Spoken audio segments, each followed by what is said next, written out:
Honesty, son. Who's that? Hardly the devil's child. What have you done? You're a bad omen, Mr. Black.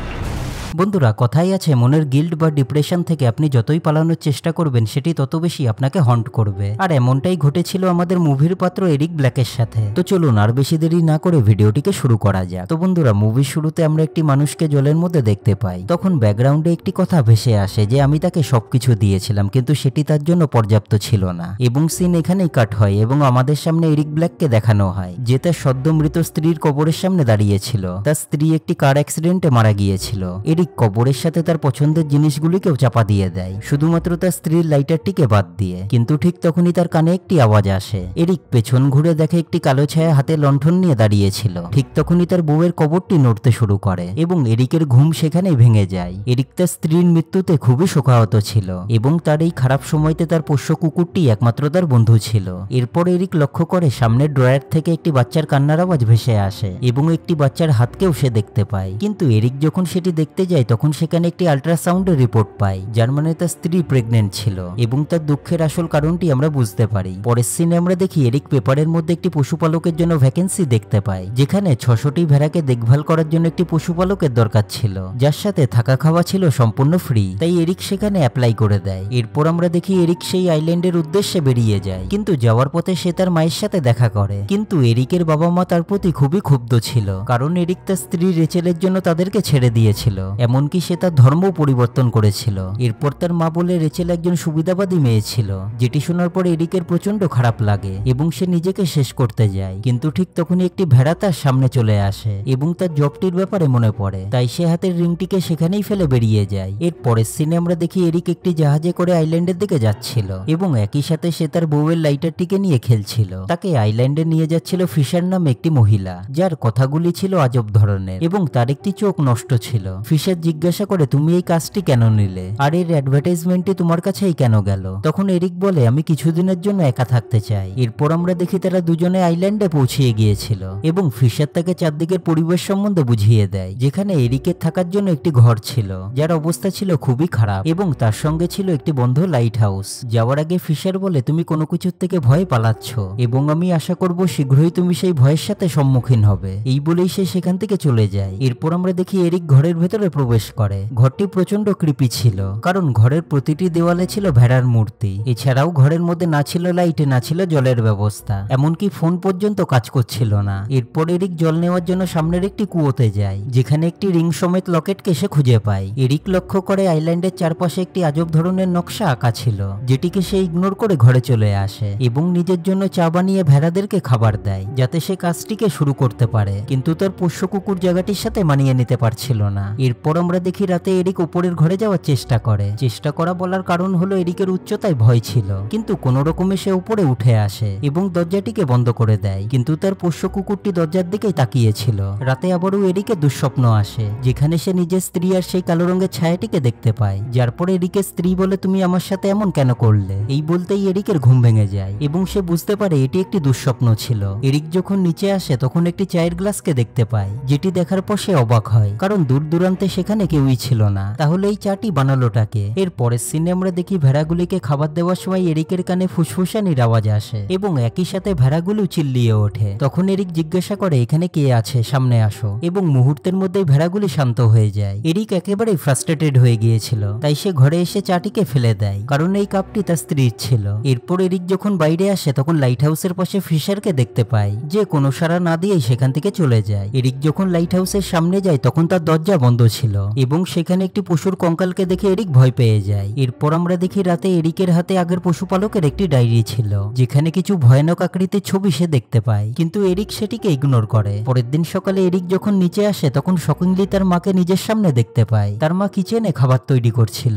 Eric জিজ্ঞাসা করে, মা তুমি এখানে কি করে এলে? তখন তিনি হঠাৎ বলেন, রেচেলের পেটে যে বাচ্চাটি ছিল সেটি এরিকের নয়, আর এরিক রেচেলের সাথে যেটা করেছে একদমই ঠিক। এটি বলা মাত্রই তিনি একটি ভয়ানক শয়তানে পরিণত হন এবং এরিকের ওপর হামলা করেন। কিন্তু ঠিক তখনই আবারও এরিকের ঘুম ভেঙে যায় এবং আমরা বুঝতে পারি সে আবারও খারাপ স্বপ্ন দেখেছে। কিন্তু ঘুম থেকে উঠে এরিক দেখে তার কুকুরটি গায়েব ছিল। ঠিক তখনই এরিকের কাছে শেফার্ডের ফোন আসে এবং সে তার হালচাল জিজ্ঞাসা করে। তখন এরিক বলে তার সাথে আজব আজব জিনিস এই আইল্যান্ডে ঘটে চলেছে এবং তার পোষ্য কুকুরটি সকাল থেকে মিসিং। যেটি শোনার পর শেফার্ড বলে, তুমি যদি ভালো মনের মানুষ হও তাহলে সবকিছুই জেনে যাবে আর তোমার পোষ্য কুকুরটিকে খোঁজা উচিত। এরপর এরিক তার কুকুরটিকে খুঁজতে বাইরে যায়, কিন্তু ঠিক তখনই তার চারদিকে কুয়াশাচ্ছন্ন হয়ে যায় এবং এরিক তারই মাঝে সেই কালো ছায়াটিকে দেখতে পায়। যেটি দেখার পর এরিক রাগের মাথায় তার সামনে যেতে শুরু করে, কিন্তু সেটি একটি পাথর ছিল। তখন এরিকের নজর সামনে পড়ে থাকা একটি পুরনো জাহাজের উপর যায়, যার ভেতর থেকে সে তার কুকুরের আওয়াজ শুনতে পায়। কিন্তু ভেতরে যাওয়ার পর সে দেখে পুরো জাহাজটি ফাঁকা ছিল এবং শুধুমাত্র একটি চাবি সেখানে পড়েছিল,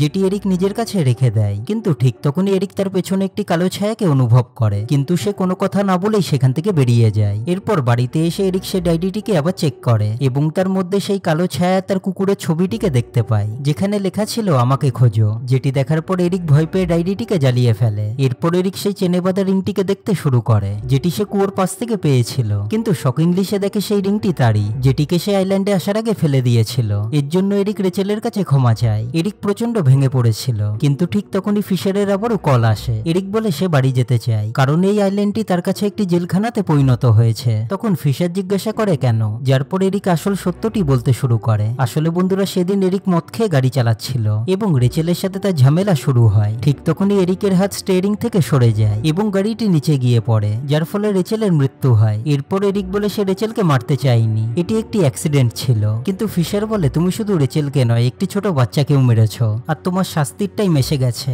এই বলে ফিশার ফোনটিকে কেটে দেয়, যার পর এরিক লাইট হাউসের কাছে যায় এবং সেই খুঁজে পাওয়া চাবিটি দিয়ে তার দরজা খোলে। কিন্তু ভেতরে যাওয়ার পর এরিক ভয় কাতরিয়ে ওঠে, কারণ ভেতরে অনেকগুলি পাখির স্ট্যাচু রাখা ছিল, যাদের একটি চোখ ছিল বাটনের। পুরো অ্যাটমসফিয়ারটা খুবই ক্রিপি ছিল। এরপর এরিক যখন লাইট হাউসের বাইরে আসে পুরোপুরি চমকিয়ে ওঠে, কারণ সেখানে প্রতিটি ভেড়াকে মেরে ক্রস করে রাখা ছিল, যেটি হুবহু আইল্যান্ডের সিম্বলের মতন ছিল। এরিক তার মাঝে তার কুকুরটিকেও মরা অবস্থায় দেখতে পায়, যেটি দেখার পর এরিক দুঃখে ঘরে এসে লুকিয়ে পড়ে। কিন্তু ঠিক তখনই সেই কালো ছায়াটি এরিকের সামনে আসে এবং প্রথমবার হুডি খুলে নিজের ফেসটিকে দেখায়। এরিক দেখে শকিংলি সেটি তার স্ত্রী ছিল, যে এরিককে বলে তুমি আমার সাথে এমন কেন করলে। যার পর এরিক ঘরে আগুন লাগিয়ে বাইরে বেরিয়ে আসে এবং জলের মধ্যে ফিশারকে দেখতে পায়। কিন্তু এরিক ডাকলেও ফিশার কোনো সাড়া দেয় না, সে বসে পাখির পুতুলটিকে সেলাই করছিল। কিন্তু ঠিক তখনই সেই কালো ছায়াটি জ্বলন্ত অবস্থায় বাইরে বেরিয়ে আসে, যেটি দেখার পর এরিক জলে ঝাঁপ দেয় এবং সাঁতরিয়ে ফিশারের দিকে যাওয়ার চেষ্টা করে। আর এই দৃশ্যটিকে আমরা মুভির প্রথম সিনে দেখেছিলাম, কিন্তু সেই কালো ছায়াটি এরিককে জলের মধ্যে টেনে নেয়। এরপর সিন কাট হয়ে যায় এবং আমরা এরিককে কিনারায় দেখতে পাই, যেখানে তার পোষ্য কুকুরটির আওয়াজও ভেসে আসে, যার মানে সে সেফ ছিল।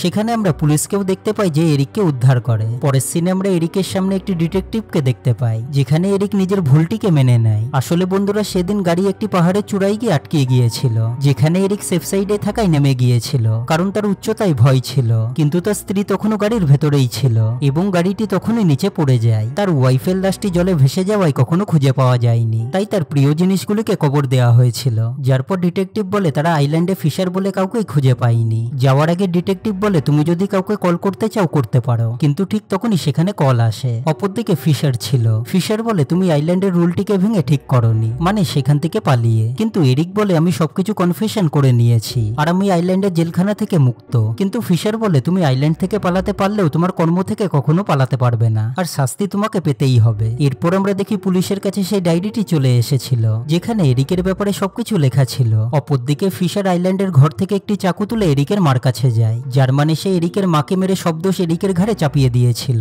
অপরদিকে এরিক তার ঘরের দরজার তলা দিয়ে আলো দেখতে পায়। এরপর এরিক যখন দরজাটিকে খোলে তার সামনে শকিংলি সেই আইল্যান্ডের চিহ্নটি ছিল এবং এই অসাধারণ মুভিটি এখানেই শেষ হয়ে যায়। তো বন্ধুরা, মুভির মধ্যে মানুষের ভেতরকার গিল্ট বা ডিপ্রেশনকে দেখানো হয়েছে, যেখানে এরিক তার ওয়াইফের মৃত্যুর জন্য নিজেকেই দোষী মানত। তাই সে শহর থেকে দূরে একটি আইল্যান্ডে কাজ করতে যায়, কিন্তু সেখানেও সে শান্তি পায়নি, কারণ তার ওয়াইফের আত্মা তাকে হন্ট করছিল।